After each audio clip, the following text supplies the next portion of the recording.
이렇게 성도 여러분, 지난 한 주간도 잘 보내셨습니까? 어제 이제 마지막 주지 선거가 이제 끝났고 이제 나이지리아도 좀 안정을 되찾았으면 좋겠습니다. 다행히도 지금까지는 특별한 문제가 없는 것 같은데 특별히 안전에 주의하시고 교회 오실 때에도 안전에 유의해 주시길 부탁을 드리겠습니다. 오늘도 이제 요한 1서 말씀을 살펴보도록 해보겠습니다. 지난주에는 사도 요한이 그 소아시아 지역에 있는 교회 성도들에게 서신을 보내는 그 목적에 대해서 말씀을 드렸죠. 당시 교회에 들어온 이단들, 그 영지주의자들을 주의하라라고 말씀을 하면서 또한 바른 신앙 안에 살 것을 권면을 했었습니다. 또한 사도 요한 본인 자신은 예수 그리스도의 제자로서 예수님을 직접 본 사람이고 만진 사람이고 체험한 사람이고 또한 주님 말씀을 들은 사람으로서 예수님의 성육신이 하나님과의 그 끊어졌던 관계를 다시 회복하고 교제를 이루기 위한 것이다 라는 그런 말씀을 해주셨었습니다. 이제 오늘 말씀은 이제 그런 성도로서 살아갈 하나님과의 교제를 이루기 위한 그런 기본 자세와 또한 예수 그리스도께서 우리의 중보자가 되어주셔서 하나님과 인간 사이의 그 중재자가 되어주셔서 화해를 이루고 있다라는 그 말씀을 오늘 해주고 있는 것을 보실 수가 있습니다. 오늘 그러면서 하나님은 빛이시라 라고 말씀해주고 있죠. 하나님에 대한 속성을 말씀하고 있는데요. 사도 요한은 이 하나님의 속성에 대해서 참 다양한 표현을 가지고 하나님을 표현하는 것들을 보실 수가 있습니다. 뒤에 있는 요한일서 4장 8절 그리고 16절을 보시게 되면은 하나님은 사랑이시라 라고 말씀하고 있습니다. 그리고 이제 요한복음을 보시게 되면 요한복음 4장 24절을 보시면은 하나님은 또한 영이시라 라고 말씀하고 있는 것을 보실 수가 있습니다. 하나님을 아주 잘 표현해 주는 것이다 라고 할 수가 있을 것입니다. 그렇습니다. 우리가 하나님을 보시게 되면은 하나님은 도덕적으로 본다라면은 하나님은 사랑이십니다. 그리고 또한 하나님을 지적인 면으로 표현을 하게 된다라면은 하나님은 영이시다라는 것이지요. 그리고 또한 빛이라라는 것입니다. 그런데 오늘 성경적으로 보시게 되면 이 빛이라라는 것은요, 그렇게 표현할 때에는 그 하나님의 거룩성을 표현하는 것임을 알 수가 있습니다. 즉 우리들의 죄를 밝게 비춰보시기 위해서 하나님은 빛이라라고 표현하고 계시는 것이죠. 아마 여러분들도 많은 분들이 경험을 하셨을 것입니다. 아주 캄캄한 밤에 정말 빛도 안 들어오는 밤인데 한 줄기 그 빛이 얼마나 소중한가 말입니다. 특히 이곳 아프리카에서는 전기가 많이 자주 나가는 편이지요. 전기가 나갔을 때 정말 작은 빛 하나가 얼마나 큰 위안을 주는지 모르겠습니다. 이처럼 하나님께서는 그 빛 되심을 통해서 우리 성도들로 하여금 성결하게 거룩하게 살아갈 것을 말씀해 준다라고 할 것입니다. 우리 주님께서도 우리들로 하여금 그런 빛 가운데 살아가라 라고 말씀을 해주시기도 하셨어요. 또한 오늘 찬송가 428장을 부르면서 우리는 또한 주님의 영광 그 빛 광채를 받아가면서 우리가 내 영혼은 기쁘다라는 그런 찬양을 우리가 드렸는데요. 그 찬양의 고백처럼 예수 그리스도의 은혜가 하나님의 빛된 그 사랑을 받을 때 우리가 또한 기쁨으로 살아갈 수가 있을 것입니다. 오늘은 이러한 그 빛 가운데 살아가라라는 그런 권면의 말씀을 살펴보면서 우리들에게 또한 어떠한 은혜를 주는지 한번 알아보도록 해보겠습니다. 첫째는요, 하나님께서 빛이시면은 우리 성도도 또한 빛으로 살아가야 합니다. 오늘 말씀 5절을 보시면은 우리가 그에게서 듣고 너에게 전하는 소식은 이것이니 곧 하나님은 빛이시라 그에게는 어둠이 조금도 없으시다는 것이라 라고 말씀하고 있습니다. 우리가 지난주에도 살펴보았지만은 사도 요한은 그 태초부터 있었던 그 생명의 말씀에 대해서 권면을 해주고 있죠. 그 말씀으로 지금 태초의 생명이 시작이 되었다라는 것입니다. 우리 앞에 있는 창세기 1장 3절을 보시면은 이런 말씀이 있습니다. 하나님이 이르시되 빛이 있으라 하시니 빛이 있었고 라고 말씀을 하고 있습니다. 하나님께서는 천지를 창조를 하시는데 말씀으로 창조를 하셨고, 그 중에 제일 먼저 창조한 것이 빛이다 라는 그런 말씀을 하고 계신 것입니다. 그리고 이 생명의 말씀이신 예수 그리스도께서 바로 곧 하나님은 빛이시다 라는 그 말씀을 전해주었다 라는 것입니다. 그 빛이 있었기 때문에 최초의 그 혼돈과 공허와 흑암이 물러나게 되었던 것이죠. 창조의 시작을 알리는 것이 바로 곧 그 빛이었다라는 것입니다. 즉 빛은 그 창조의 시작이라는 말씀인 것입니다. 즉 이 창조의 빛은 좀 전에 말씀을 드린 대로 그 하나님의 속성, 그 빛 되신 속성을 아주 적절하게 잘 표현해 준다라고 할 수가 있을 것입니다. 하나님께서는 말씀으로 빛을 창조하시고 온 세상을 창조하셨습니다. 그리고 우리 인류, 우리 인간들을 또한 창조를 하셨지요. 그 창조하신 그 목적은 또한 무엇입니까? 하나님께서 우리 인간들과 하여금 같이 교제를 나누고자 하셨기 때문에 우리 인간들을 만드셨지요. 그런데 우리들 속에 선악과 범죄로 말미암아서 자유의지가 들어오게 되었고, 또한 그로 인해서 우리가 죄악에 빠지게 되었던 것이죠. 빛을 피해서 어둠의 세계로 들어갔다는 것이게 됩니다. 또한 그 하나님과의 그 관계가 이제 단절된 상태가 된 것이지요. 그런데요, 하나님께서는 그런 우리 인간들과의 그 단절된 인간 관계 속에서 하나님께서는 좌절하지 않으셨다는 것이죠. 또 다른 방법을 통해서 그 관계를 회복할 방법을 마련해 주셨다는 것입니다. 그것이 바로 곧 예수 그리스도라는 것입니다. 이것을 잘 말씀해 주는 것이 바로 곧 요한복음 1장을 말씀하고 있습니다. 사도 요한은 그 하나님의 말씀으로 말미암아서 그 예수 그리스도가 이 세상에 다시 오시게 되셨고, 또한 빛으로 이 세상에 오시게 되셨다라고 말씀해 주고 계신 것을 볼 수가 있습니다.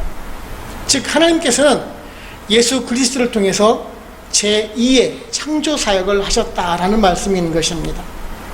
우리 인간 깊숙한 내부 속에 있는 그 자리 잡고 있는 그 죄의 본질을 꿰뚫고 그 죄를 없애심으로 말미암아 우리들로 하여금 새로운 피조물로 만드셨다라는 것이지요. 그래서 고린도후서 5장 17절을 보시게 되면은요, 그런즉 누구든지 그리스도 안에 있으면 새로운 피조물이라, 이전 것은 지나갔으니 보라 새 것이 되었도다라고 말씀하고 계시는 것입니다. 이런 것을 보게 되면은 다른 종교와는 전혀 다른 것을 보실 수가 있죠. 종교라고 하기는 좀 그렇습니다만은 여타 종교의 모습을 한번 살펴보시기 바랍니다. 그러한 인간 본성에 대해서 말씀하고 있는 것이 있습니까? 이슬람이라든지 아니면은 불교라든지 그런 종교를 보게 되면은 인간의 본성에 대해서 지적하고 있는 것은 별로 보실 수가 없을 것입니다. 한결같이 자신의 욕구 충족을 위해서 존재하는 신이지 않습니까? 건강을 위해서, 사업을 위해서, 사업 성공을 위해서, 출세를 위해서 이루어주시기를 기도하고 바라는 그 존재, 그 신으로서만 존재하지 않느냐라는 얘기예요. 달라는 대로 다 이루어준다라면은 정말 얼마나 좋겠습니까? 그보다 더 좋은 신이 어디가 있겠어요? 목사인 저라도 당장 달려갈 것입니다. 그것은요, 단지 그 인간의 저급한 그 욕망을 충족시켜주는 그러한 저급한 신이라는 것이,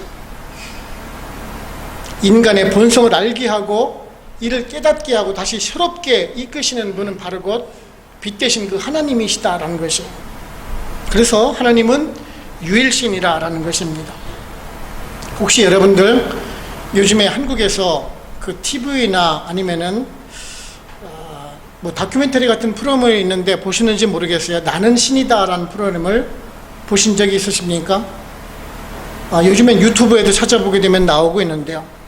나는 신이다라는 프로그램을 한번 시간 내서 한번 보시기 바랍니다. 누가 얘기가 나오는 거 아니? 제가 요즘에 최근에 계속 말씀드리고 있는 그 JMS 정명석에 관한 이야기입니다. 나는 신이다라고 스스로 주장하고 있는 사람이죠. 자기 말만 잘 들으면은 모든 것이 치료받고 뭐 만사 형통한다라는, 자기는 신과 같은 존재라라고 설교를 하고 있죠. 그런데 그 정명석이라는 사람이 과연 신입니까? 우리와 똑같은 인간이라는 것이에요. 죄 가운데 살아가는 죄 많은 인간에 불과하다는 것이에요. 그 역시 또한 하나님의 은혜로, 하나님의 빛으로 말미암아 새롭게 탄생되어야 할 그런 사람이라는 것이죠. 그리스도의 빛으로 말미암아 새롭게 창조의 역사가 일어나야 하는 연약한 인간에 불과하다라는 사실입니다. 그렇게 우리들은요, 하나님의 은혜를 받은 사람으로서, 그 하나님의 빛을 받은 성도로서 감사해야 하는 것입니다. 우리가 새롭게 태어난 존재라는 것이지요. 그 사랑의 빛으로 말미암아 말입니다. 빛이 없으면은 생명이 존재할 수 없는 법인 것입니다. 이러한 어둠에서 벗어나서 빛 가운데 빛으로 오신 예수 그리스도를 믿음으로 말미암아 또한 여러분들도 빛이 되셨다라는 사실을 믿으시고 감사함으로 또한 그 빛을 드러내면서 사실 수 있는 저와 여러분들 되시기를 바랍니다. 두 번째는요, 오직 예수 그리스도의 사랑이 우리를 구원하신다라는 것입니다. 오늘 말씀 7절을 보시면은 그가 빛 가운데 계신 것 같이 우리도 빛 가운데 행하면 우리가 서로 사귐이 있고 그의 아들 예수의 피가 우리를 모든 죄에서 깨끗하게 하실 것이요 라고 말씀하고 있습니다. 하나님께서 빛이시기 때문에 이제 새롭게 창조된 우리 성도들이 그 하나님의 빛 가운데 살아가게 된다라면은 그 하나님과의 진정한 교제가 이루어진다라는 말씀을 해주시고 계시는 것입니다. 이것은 그 예수 그리스도의 십자가의 보혈로 말미암아서 이제 하나님과 세상 사이에 그 막힌 담을 허물어뜨렸다라는 것이죠. 죄에서 깨끗하게 해서 죄에서 우리를 구원해 주신다라는 그런 말씀을 해주시고 계시는 것이죠. 오늘 말씀을 보시게 되면은 우리들의 구원을 위해서 하나님께서 어떻게 하셨는지에 대해서는 말씀하고 있죠. 그것은 우리가 스스로 구원을 이루어간다는 사실이 결코 아닙니다. 우리들의 선행이 구원의 조건이 아니라는 것이죠.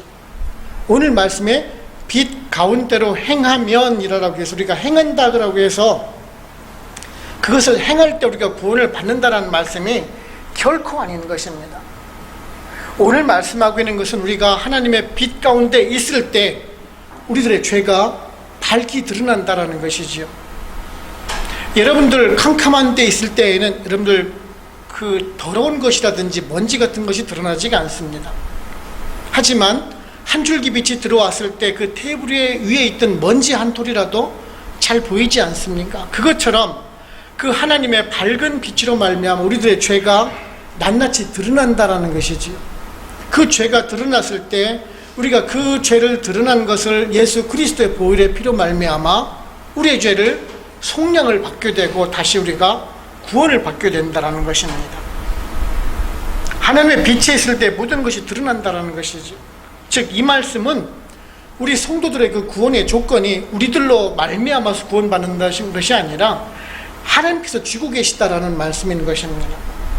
우리들의 힘과 노력이 아니라 하나님의 섭리와 역사로 이루어진다라는 사실을 말씀해 주고 있는 것입니다. 그 절에 가보면은 스님들이 수양을 한다라고 하지요. 뭐 고행과 묵상을 통해서 해탈의 경지에 이른다라고 합니다. 그래서 절에서는 그 수양을 통해서 본인이 그 해탈을 통해서 참 진리를 깨닫는다라고 말하고 있죠. 그런데요, 그들 스스로에 대한 인간의 본질을 안다라고 해서 그 중이 지 스스로가 구원을 받을 수가 있겠습니까? 그 중이 스스로 수행을 통해 가지고 고난을 통해서 자기가 안다고 해서 부처가 그 사람을 구원시켜 주겠냐라는 얘기예요. 결코 아니겠죠. 우리 구약 성경을 보시게 되면 희생제물을 드리게 됩니다. 그 희생제물을 드리는 목적이 무엇입니까? 내 죄가 밝히 드러났을 때 내 죄를 용서받기 위해서, 하나님께 내 죄를 사함받기 위해서 내 대신 그 짐승을 희생제물로 삼아서 내 죄를 대신 용서받지 않습니까? 무엇인가에 희생 제물이 필요한 것이지요. 그런데 하나님께서 예수 그리스도로 말미암아 그것을 우리로 이제 대신하게 삼아주게 되는 것이지요. 우리들의 그 죄를 늘 질 때마다 희생 제물을 대신 드릴 수가 없기 때문에 하나님께서는 그 막힌 담을 허시기 위해서 인간과의 교제를 위해서 이제 아들 독생자 예수 그리스도를 희생시킴으로 말미암아서 그것을 영원하게 복구시키지 않습니까? 다시 회복시키지 않습니까? 그 예수 그리스도가 바로 희생 제물이 되어 주신 것입니다. 죄 없는 그 예수 그리스도의 희생으로 우리의 죄를 용서받았다라는 것이죠. 내가 누군지를 알았다는 것하고 내가 그 내 죄를 용서해 주신 분이 예수 그리스도를 안다는 것, 깨닫는 것하고는 천지 차이입니다. 즉 절에서 중들이 참선하는 것하고 우리가 믿는 그 믿음하고는 본질적으로 다르다라는 그런 말씀을 하고 있는 것입니다. 이것은 정말 하늘과 땅 차이인 것입니다. 요한일서 4장 10절을 보시면은요, 사랑은 여기 있으니 우리가 하나님을 사랑한 것이 아니요 하나님이 우리를 사랑하사 우리 죄를 속하기 위하여 화목제물로 그 아들을 보내셨습니다 라고 말씀하고 있습니다. 그렇습니다. 우리를 용서해 주시기 위해서 그 예수 그리스도가 오셨다라는 것이죠. 그래서 우리가 또한 빛 대신 하나님의 빛을 받아서 우리가 또한 빛된 성도라는 것이죠. 근데 우리가 자칫 착각할 수가 있는 것들이 있어요. 우리 성도를 빛과 소금이라고 우리가 얘기들을 하죠. 그리고 우리 빛된 건 맞습니다. 하지만 우리가 빛이라고 해서 우리가 스스로 빛을 내는 것은 결코 아니라는 것이죠. 우리 성도는 거울과 같은 존재입니다. 빛 대신 하나님께서 그 빛을 발하심으로 말미암아 그 빛을 반사하는 그 거울과 같은 사람이라는 것이죠. 그래서 우리가 빛된 존재라는 것이, 그 빛을 우리가 세상을 향해서 비추기 때문입니다. 그러기에 우리 성도님들은요, 여러분의 공로나 노력에 의하지 않고 하나님의 은혜로 구원받은 사실에 대해서 우리가 감사를 해야 하는 것입니다. 이 구원의 은혜가 하나님의 절대적인 은혜인 것입니다. 요한복음 3장 16절에서요, 하나님이 세상을 이처럼 사랑하사 독생자를 주셨으니 이는 그를 믿는 자마다 멸망하지 않고 영생을 얻게 하심이라 라는 그 말씀 우리 모두 다 잊지 마시고요, 그 구원의 은혜에 감사함으로 되돌릴 수 있는 저와 여러분들 되시기를 바랍니다.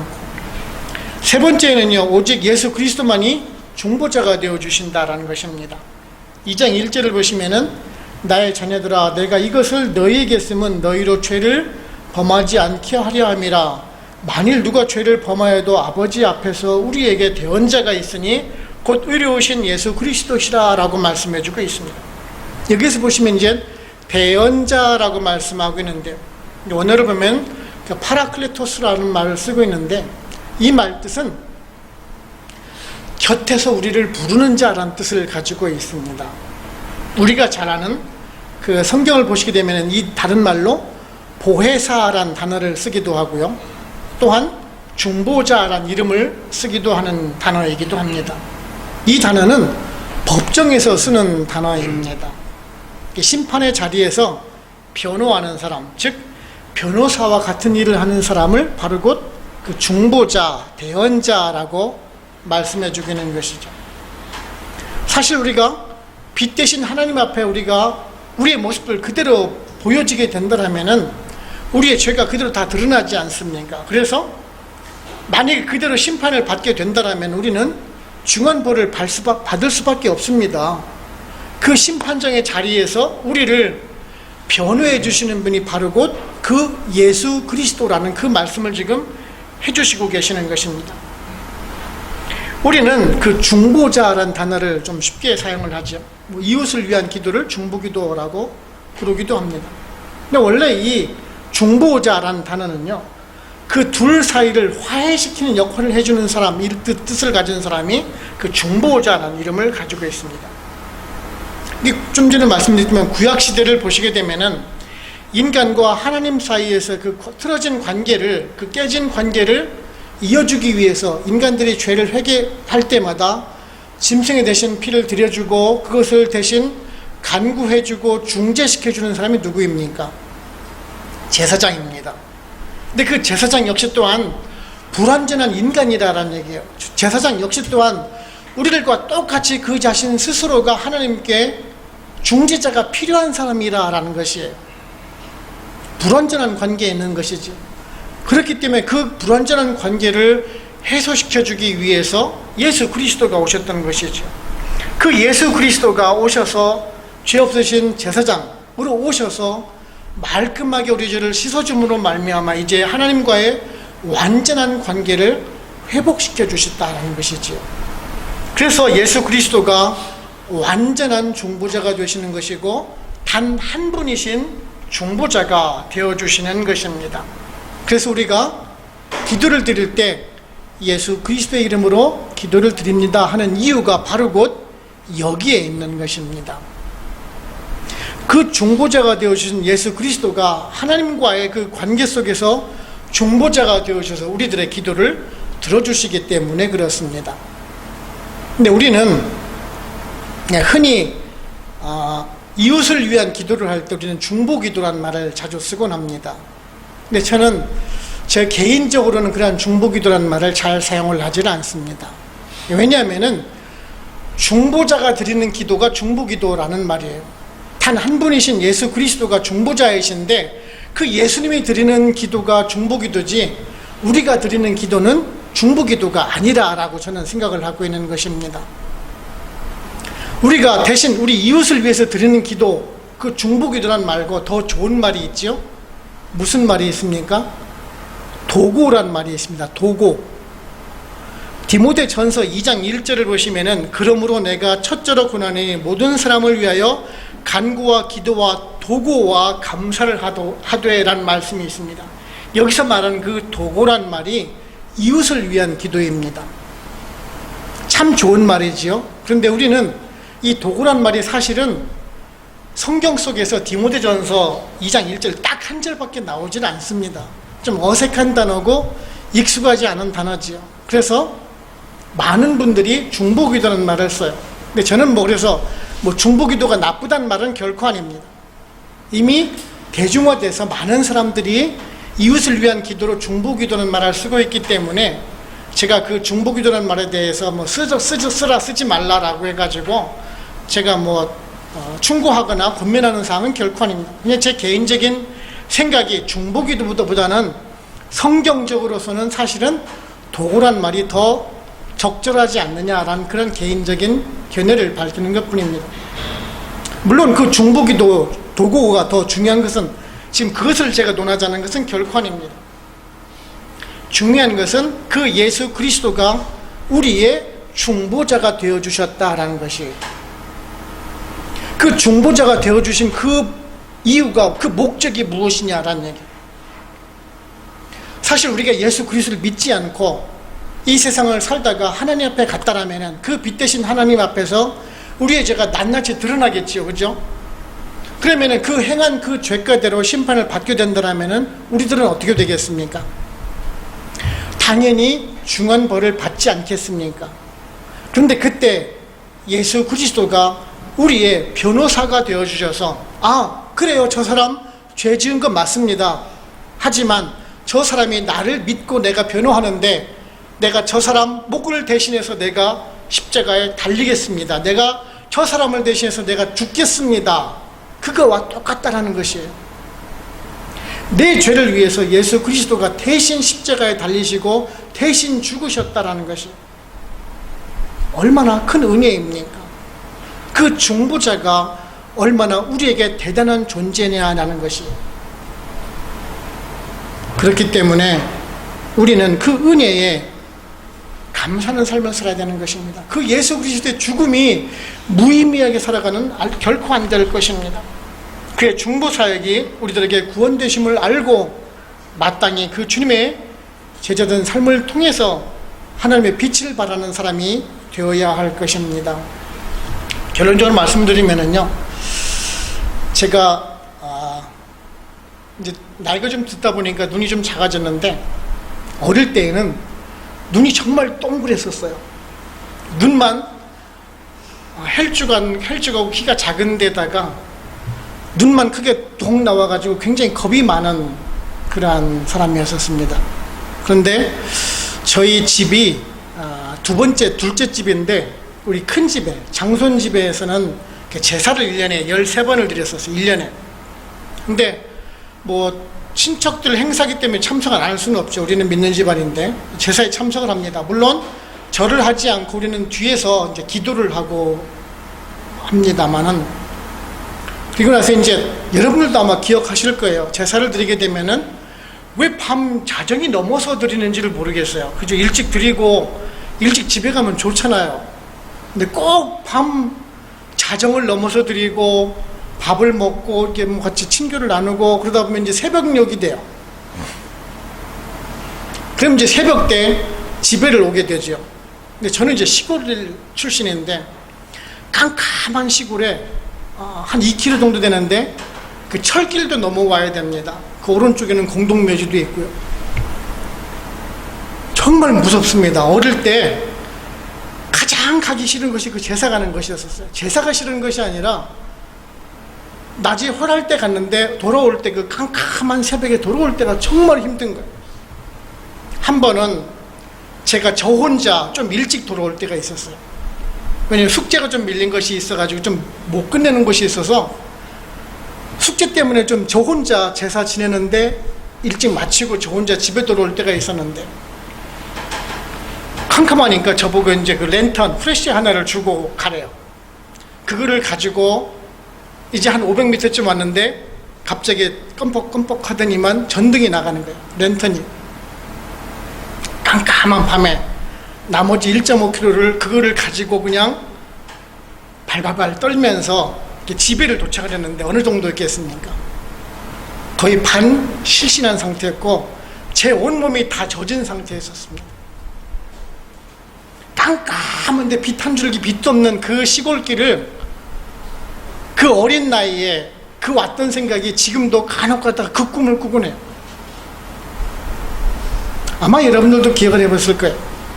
정말 깜깜한 상태에서 한 줄기 빛이 얼마나 소중한 존재인지 말입니다. 그 빛, 우리는 그저 그냥 감삼 없이 그냥 햇빛을 받아요. 그런데 그 햇빛으로 말미암아 광합성 작용을 하고 식물들은요, 그것을 통해서 산소를 내뿜고 그 산소를 우리는 마시면서 살아갑니다. 우리는 단 몇 분이라도 그 산소를 마시지 않으면 죽을 수밖에 없는 존재입니다. 햇빛, 우리가 당연하게 받아요. 하루에 12시간 이상을 햇빛을 받기도 하죠. 그런데 그 햇빛에 대해서 우리가 감사함을 느끼면서 살아가느냐라는 것이,